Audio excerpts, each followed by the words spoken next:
ये लोग नए नए हिंदू हैं, इनको पता कुछ है नहीं। जिस व्यक्ति ने अपना घर परिवार छोड़कर देश के किसानों के साथ गाजीपुर के बॉर्डर पर डटा रहा, वो आदमी देशद्रोही कैसे हो सकता है। आज देश में 24 घंटे टीवी चैनल और अखबार में अगर कोई चर्चा है तो हिंदू और मुसलमान पे चर्चा है। जिस हिंदू और मुसलमान की चर्चा ने नफरत को इतना बड़ा कर दिया कि आज देखिए, एक चीज मैं आपको बता दूं कि आज के दौर में सरहद पे खड़ा जवान और देश में लोगों के लिए अनाज पैदा कर रहा किसान, कोई भी सुरक्षित नहीं है और ना इस देश की आम जनता सुरक्षित है। देश में भारतीय जनता पार्टी ने नफरत का इतना बड़ा माहौल क्रिएट कर रखा है कि हिंदू मुसलमान तो एक अलग चीज है, हिंदू और हिंदू के बीच में भी एक नफरत की दीवार को पैदा कर दिया है। कहने का मतलब यह है कि अगर कोई सरकार की खिलाफत करता है, सरकार की गलत नीतियों का विरोध करता है, तो उसको इस देश में हिंदू विरोधी करार दिया जाता है। आप एक बात मुझे बताइए, एक किसान के लिए उसके सर की पगड़ी उसका सर का ताज होती है और किसान इस देश की आन बान और शान है। लाल बहादुर शास्त्री ने नारा दिया था कि यह देश जय जवान और जय किसान का देश है, लेकिन आज बड़े ही दुख के साथ कहना पड़ रहा है कि इस देश का जय जवान और जय किसान दोनों ही परेशान हैं। सरहद पर लगातार इस देश का जवान शहीद हो रहा है और खेत में पैदा कर रहा किसान जो है वो आत्महत्या कर रहा है। बड़ी बात तो यह है कि इस देश की सरकार देश के किसानों को अंदर घुसने नहीं देती और इस देश के अंदर टेररिस्ट आतंकवादी कहां से आ जाते हैं यह पता नहीं चलता है। और जिस तरीके से किसान यूनियन के जो अध्यक्ष राकेश टिकैत पर जिस तरीके से हमला हुआ, आप ये सोचिए अगर उनके साथ लोग नहीं होते तो उनकी जान भी जा सकती थी। उनकी पगड़ी को किस तरीके से वहां पर उछाल दिया गया, क्या इस देश के अंदर जरा सी भी शर्म नाम की जो चीज है वो इस देश के अंदर लोगों में नहीं बची। इसका सबसे बड़ा कारण इस देश की सरकार है, जिन्होंने इस देश के अंदर लोगों के बीच में नफरत पैदा कर रखी है।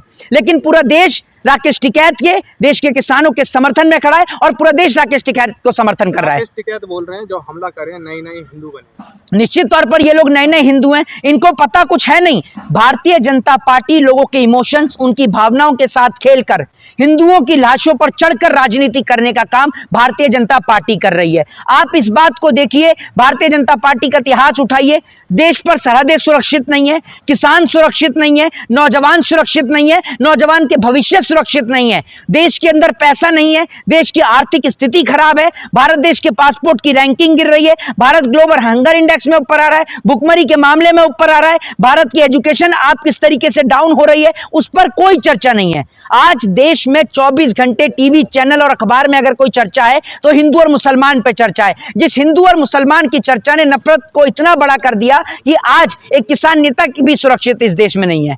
एक चीज आप मुझे बताइए, जिस व्यक्ति ने अपना घर परिवार छोड़कर देश के किसानों के साथ गाजीपुर के बॉर्डर पर डटा रहा, वो आदमी देशद्रोही कैसे हो सकता है। देशद्रोही तो वो लोग हो सकते हैं जो लोग रहते इस देश में, खाते इस देश का हैं, लेकिन जाते जिन्ना की मजार पर फूल चढ़ाने हैं। और आज इस देश में जो लोग देशभक्ति का पाठ पढ़ा रहे हैं, जरा उन लोगों से पूछिएगा कि पाकिस्तान के अंदर बिन बुलाए बिरयानी खाने कौन गया था। जरा मुझे ये बताए वो कौन था कि जिनकी पार्टी का नेता जिन्ना की मजार पर फूल चढ़ाने के लिए गया था। एक किसान नेता को आप देशद्रोही कहते हैं, वो कैसे देशद्रोही हो सकता है? सिर्फ इसलिए कि वो सरकार की गलत नीतियों का विरोध करता है, सरकार के खिलाफ आवाज उठाता है। वो सरकार जो देश के जवान की, देश के किसान की और नौजवान के खून की प्यासी है। नौजवान सड़कों पर धरना देते हैं शिक्षा के लिए, नौजवान सड़कों पर धरना देते हैं रोजगार के लिए। इस देश का किसान सड़कों पर धरना देता है इसलिए कि उसकी फसल का सही दाम मिले, MSP मिले।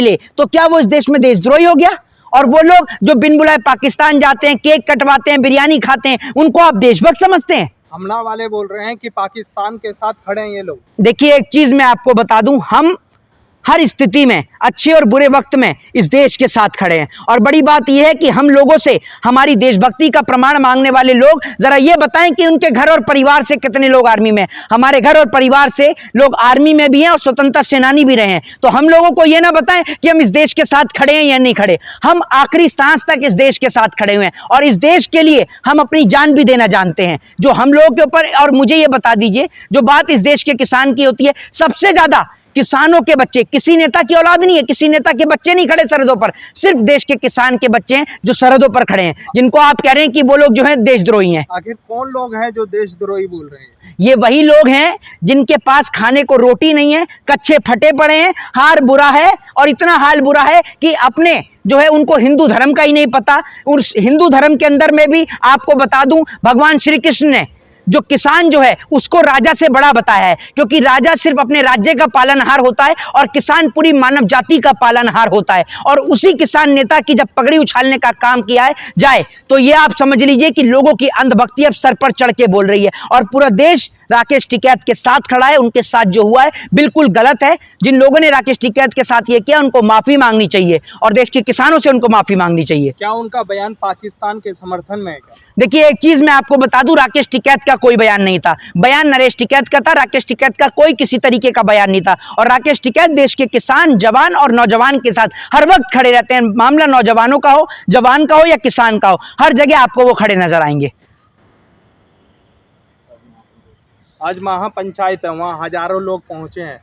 देखिए, एक चीज मैं आपको बता दूं, पूरा देश, आज मैंने आपको पहले भी कहा और दोबारा कहूंगा कि पूरा देश राकेश टिकैत के साथ खड़ा है। और एक चीज मैं बता दूं कि इस देश का किसान जिस तरीके से धरना देता है ना, उसकी आवाज को सुना नहीं जाता। सरकार गूंगी और बहरी हो जाती है। और एक बात मैं आपको बता दूं कि किसान की पगड़ी अगर सरे बाजार उछालोगे तो आप, इतनी टेक्नोलॉजी आपके पास नहीं आई कि आप रोटी जो है, अनाज जो है, वो आप कंप्यूटर से पैदा कर सको। तो इसीलिए मैं आपको कहना चाहूंगा, अभी भी वक्त है, देश के किसान से माफी मांगे। जय हिंद, जय भारत, जय जवान, जय किसान।